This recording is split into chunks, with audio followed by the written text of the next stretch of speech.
party survived for 3 years and it was banned by the government in 1969, and the leadership of the party were arrested and taken to political detention. From that time onwards, Kenya remained a de facto single party dictatorship from 1969 to 1982. 1982, when some of us wanted to form a political party, the regime then went to parliament and introduced a law to make the country a single party.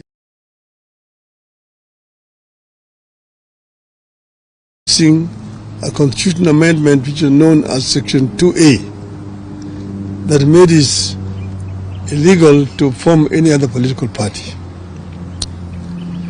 So from 1982, it remained literally a single party dictatorship. But that is the reason why in that same year there was a coup attempt which did not succeed.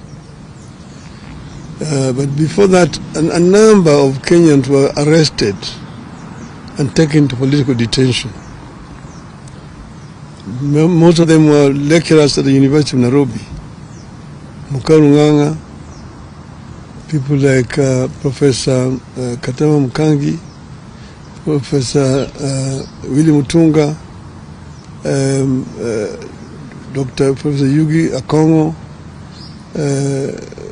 quite a number of university lecturers were arrested and detained, and the others, Koigo Omwere, George Anyona, were taken to political detention. So this situation persisted. Some of us were arrested in that year, 1982, after the coup attempt, and taken to political detention. And we stayed there for 6 years.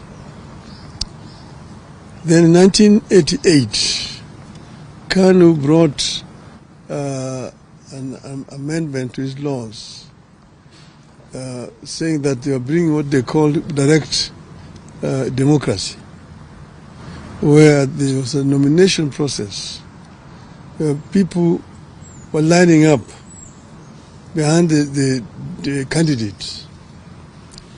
And then the returning officer would count the voters who had lined up behind the candidates. And whoever got the highest number of votes, if you got more than 50% in total, you are automatically declared a member of parliament without having to go to the ballot. That process was abused, and many popular candidates were rigged at that stage, and therefore there was no real proper election in 1988.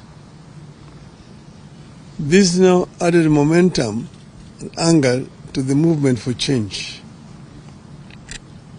Among those people who had been rigged out were the late Kenneth Matiba and Charles Rubia. So come 1990, by that time I had been to detention 2 times. The 2 politicians, Kenneth Matiba and Charles Rubia, on the 2nd of May 1990, addressed a press conference in which they said that Kenya, the time had come for Kenya to become a multi-party. That Kenyans wanted a multi-party system of government. They were condemned seriously as being ethnic chauvinists, anarchists, people who want to bring chaos in this country. They told that this country was not yet cohesive enough to become multi-party. It would take another 100 years before Kenya became a multi-party system. So these were daydreamers. So the kind of machinery at that time set off now to demonize the two members of parliament, the two former members of parliament. And in the process, of course, a number of very inflammatory statements were made, even by some today politicians who are talking about democracy here. If you go into the archives, you see their names and what they said at that time. So in the process, Kenneth Matiba came to look for me to arrange for a meeting between him and Jaramogi Oginga Odinga, who's my father. I arranged the meeting, and then we met again. They met again with Mr. Rubia, Mr. Neko, and after lengthy deliberations, the decision was taken that they would be supported.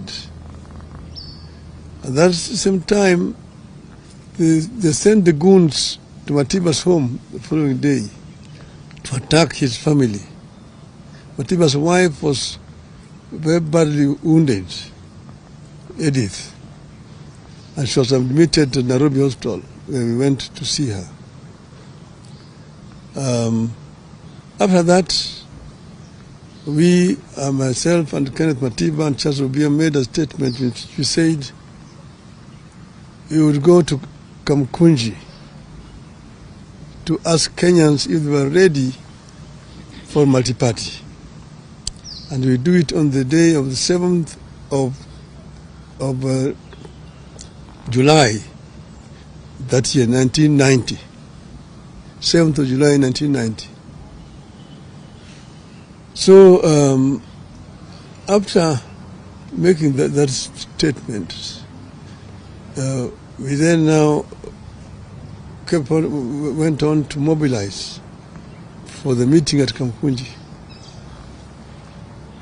But then, of course, the police officers came to block us from meeting each other. They were stationed in my office at Ajib House, Matiba's office, up there on Koinange Street, and Rubia's office, and Paul Miches, and Gibson Kamau Kurias.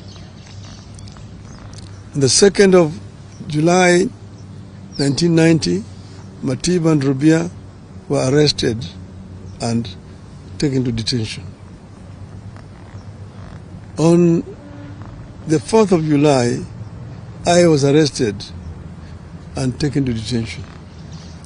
That same night, they arrested Gitobu Manyara, they arrested John Hamenwa, they arrested now Justice Mohammed Ibrahim. Paul Mwite went into hiding. Kamau Korea ran into American embassy and sought refuge. Keyote Murungi was in Ethiopia and went to America. But that's how it was. But the International Commission of Jurists came up and made a very powerful lobby for the release of Hamenwa and Manyara, and they were released. As we remained in detention. And as you know, Rubia is the one who was first affected. He got a very serious infection, was taken to hospital. Eventually, he lost his vocal cords and was released. Matiba suffered a stroke in detention and was removed and eventually brought to Nairobi Hospital, after which she was then taken to London for treatment.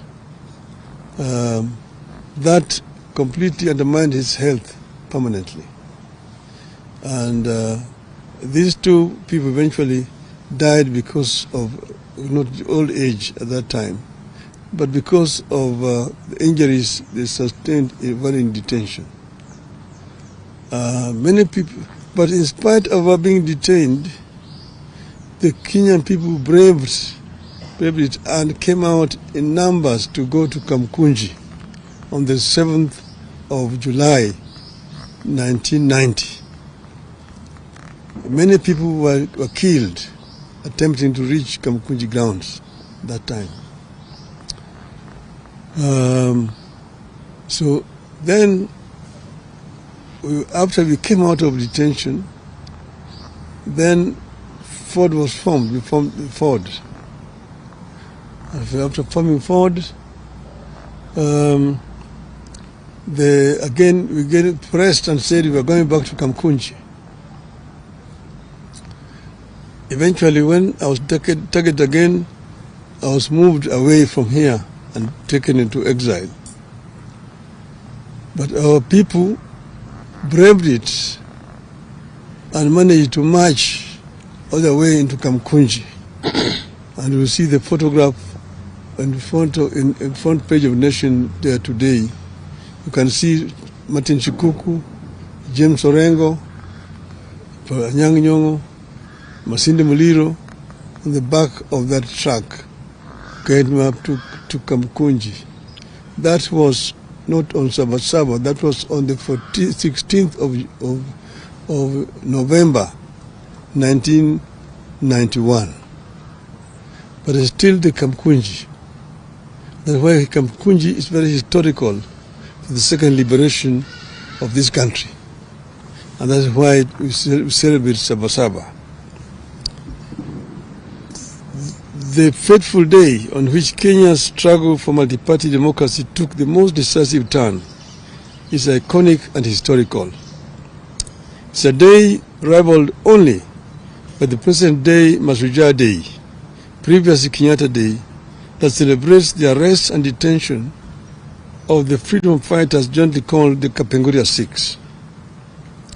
It is regrettable that the recognition and remembrance of Saba Saba has not been consistent in its short period history of 35 years. One moment it is important. The next moment it is not. On this 35th anniversary of Saba Saba, we decided to remember and to set the record straight on its significance, what it was and is, and what we ought to do with the foundation it laid for the country. Before that day, some patriotic Kenyans had demanded the repeal of Section 2A of the Constitution. A number of people, including Kenneth Matiba, Raila Odinga, Mohamed Ibrahim, Toby Manyara, John Haminwa, and Charles Rubia, among others, were arrested and detained. It is quite unfortunate that some of the people we were fighting then and who sanctioned those arrests are trying to hide behind Saba Saba to advance their political fortunes. Some of them are alive today and now are masquerading as liberators. On the fateful day, July 7th, 1990, thousands of Kenyans tried to gather at the historic Kamkunji grounds to take stock of the past, the state of the nation, and chart a path of freedom forward. We decided that Saba Saba would be a march for political freedom and liberty, freedom of association, freedom of movement, freedom of expression, and a new democratic constitution founded on multipartyism. Kenyans wanted a fulfillment of the Kenyan dream, which was eradication of poverty, ignorance, disease, and good governance. That clarity of mission is what made Saba Saba different from all other confrontations with the Moi Kanu one-party state. Saba Saba, therefore, was and still is about the sacred and historic grounds of Kamkunji. It was not and is not just another routine street protest in Nairobi or any other town. At Kamkunji is where they held the last COW, Kenya-Africa Union meeting in 1952. It is where Kanu's first rally was also held. It was also where the first Ford meeting was held after registration.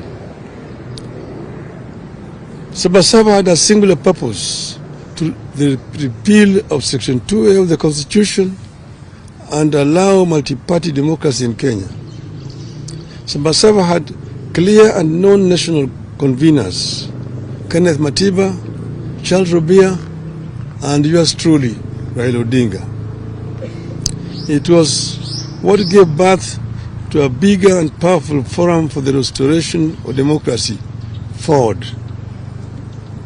Ford had a known nationally inclusive leadership: Jaramogi Oginga Odinga, Philip Gachoka, Ahmed Bamariz, Salim Damwe, Asinde Muliro, George Ndenge, Kenneth Matida, Charles Robia, among others.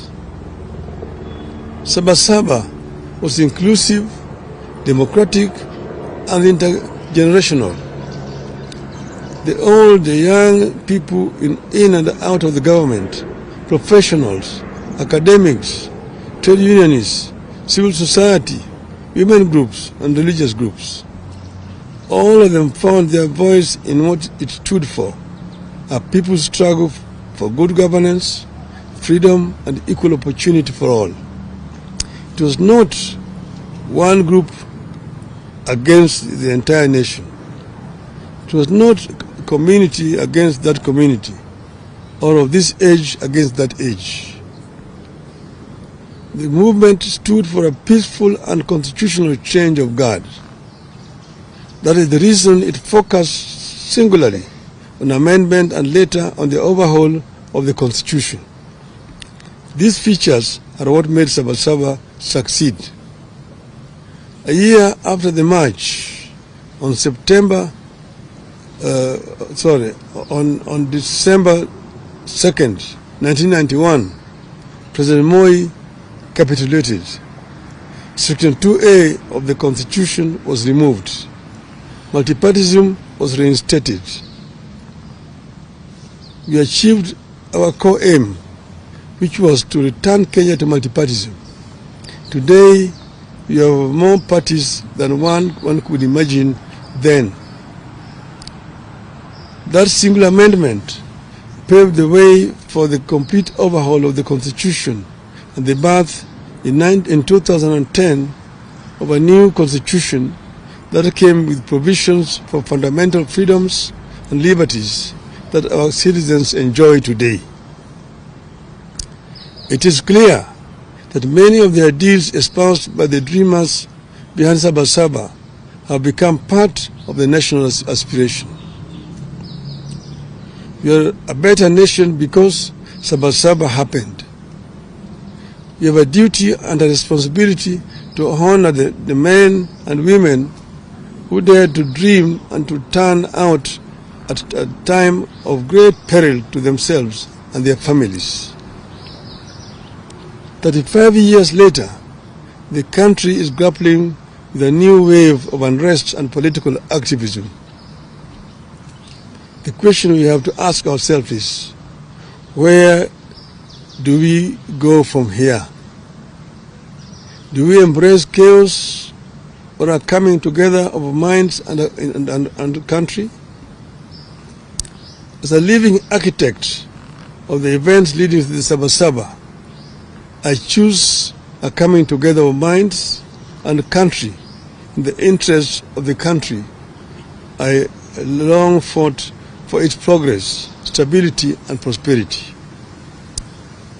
The most important struggle taking shape in our country today is the struggle for good governance, economic opportunity, and equality. The biggest challenge facing Kenya today and into the foreseeable future is how to expand economic opportunity and lift particularly young Kenyans out of poverty, exclusion, and unemployment. Kenyans are yearning for programs and leaders that prioritize economic inclusivity, social justice, and political freedom. There is no doubt that the country is yearning for legislation that makes our institutions more responsive, programs that ensure adequate funding for services that touch wananchi, changes that make our judiciary free, efficient and progressive, measures that make the executive more accountable and efficient. We must end impunity and corruption within our three arms of government. Our leaders must become modest, ethical, humble, and accountable. What is to be done? What is to be done? I propose an inclusive, intergenerational, national conclave to hear our people across all divides and come up with an irreducible reforms and changes necessary to take the country forward. I propose that the country urgently returns to the agenda of comprehensive police reforms, focusing on enhancing accountability, transparency, and improving the police-to-people relationship. Your rogue police force that shoots people with impunity. And this is a force that we inherited from the colonialists. It has not been reformed to become a people's defender, a people's servant. I propose that the conclave I envisage comes up with better and sustainable ways for addressing transparency, accountability, and impunity, especially with regard to corruption, and ensuring that leaders are held accountable for their actions. I propose that the forum comes up with a comprehensive and sustainable strategy for addressing youth unemployment and expansion of opportunities for youth in the formal and informal sectors.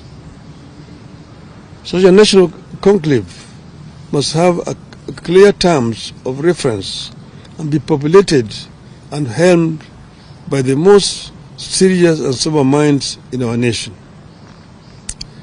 The proceeds of the national dialogue be subjected to a referendum. I rest my case. Thank you. Long live Kenya. Do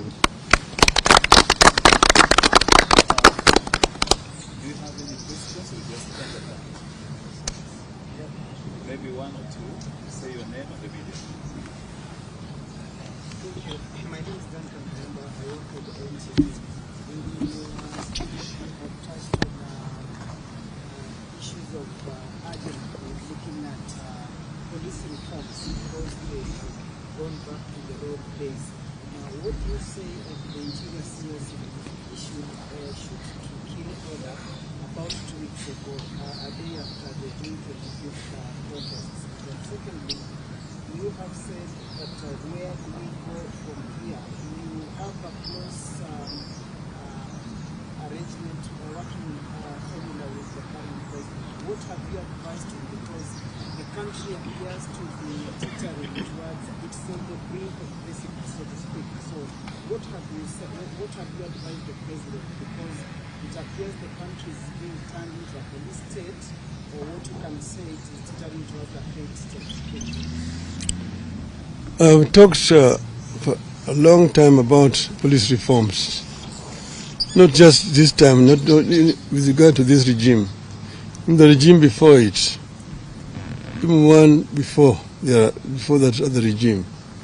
I've said that, we inherited a colonial police force. And as you know, the colonial system, colonialism, was meant to rule the natives. It was not a people-friendly government.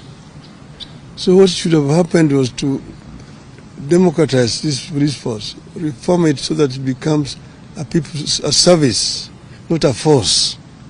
It is not enough to just change the words. That is from a force to a service. You must take measures to ensure that it's really a service, not a force. And this has not happened in our country. I've given examples of where it has happened. For example, in Tanzania. And you see a police force which people friendly and also not trigger happy. About the minister you're talking about, I said he was totally out of order, and he apologized to me, and he apologized to me and to the people. And he said the day before yesterday that police should handle people with care. So yeah. Okay. That's fine. Just one. No. Just to say. Let's end there. Okay. No, just. Oh, okay, thank you. I just wanted to know and find out. My name is Seto Lale from Citizen TV. Your proposals, as you put them, are there also the thoughts being shared by the president towards this, and what happens if this particular proposal is not taken into account? Well, I've addressed the nation, and the president is part of the nation. And ask him, it applies to him as much as it applies to the other people. So I'm not partisan in any way. This is a proposal that is coming to me and from my party also, the ODM. This is our stand as a party.